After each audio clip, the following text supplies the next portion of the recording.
Yo no siento nada, pero tú sientes todo. Igual lo sigues intentando. Hola cracks, espero se encuentren excelente.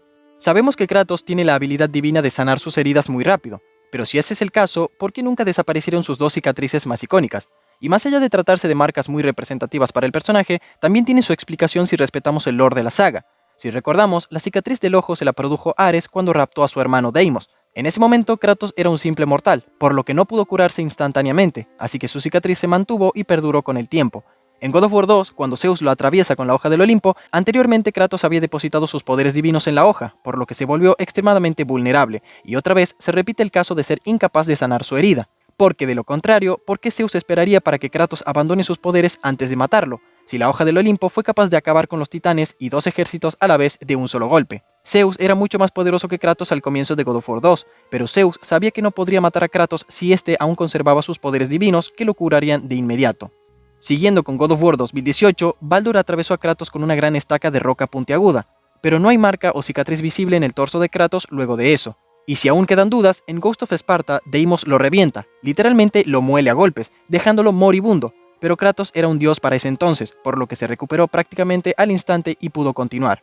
Otra prueba la tenemos en Zeus, cuando Kratos lo atraviesa varias veces con la hoja del Olimpo, Zeus se curó, y posteriormente no presentó ninguna cicatriz en su abdomen.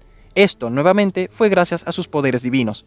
Todos estos detalles solo nos indican una cosa, que los poderes de autosanación de los dioses no son constantes, sino que están ligados a su vitalidad como seres supremos, ya que si despojamos a Zeus de sus poderes, tal y como lo hizo Kratos por ejemplo, no solo ya no podría lanzar rayos, tener superfuerza o moverse a grandes velocidades, sino que tampoco contaría con una sanación veloz. Y aún así, seguiría siendo el rey del Olimpo, ya que las jerarquías, al menos en el universo God of War, no se miden por niveles de poder. Pero todavía nos queda abordar una importante cuestión relacionada con todo el tema de la inmortalidad. Si Ares mató a Kratos arrojándole un pilar cuando aún era un mortal, ¿por qué este ataque no le dejó una enorme cicatriz? Bueno, para este caso hay dos posibles soluciones. La primera es que no fue el cuerpo de Kratos el que cayó al inframundo, sino su alma. El cuerpo de Kratos quedó en el templo de Pandora.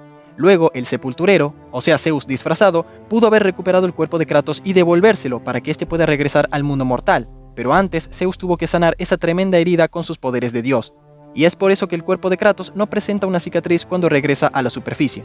Y esta teoría se refuerza con God of War 2, ya que no es el alma de Kratos la que cae al inframundo, sino que los brazos del Hades van en busca de su cuerpo. Y si bien fue Gaia quien sanó a Kratos en aquella ocasión, la explicación del por qué le quedó una cicatriz es debido a que el poder de un titán no es tanto comparado al de un dios.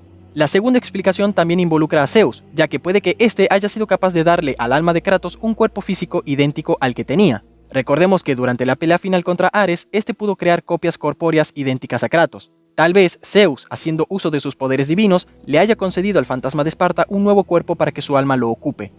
Y así es como se explicarían las dos únicas cicatrices que Kratos jamás pudo sanar y, en parte, el porqué de su inmortalidad. Pero si quieren saber más sobre ese tema, les dejo este short con pruebas y análisis. Estoy seguro que lo encontrarán interesante. Déjenme saber qué piensan en comentarios, y si tienen más hipótesis con respecto al tema del video, sería genial que las compartan con todos, para seguir disfrutando y charlar de nuestra saga favorita. Muchas gracias por el apoyo y nos vemos en el próximo video. El destino solo te ata si lo dejas. Las batallas más difíciles son las internas. Necesitar a otros no es una debilidad. El confrontar el pasado tiene su precio. En tiempos de crisis, el pánico no ayuda en nada. Aprovechalo, úsalo a tu favor. No seré el monstruo de nadie, nunca más. Nuestras acciones tienen consecuencias. No es un castigo que las recordemos.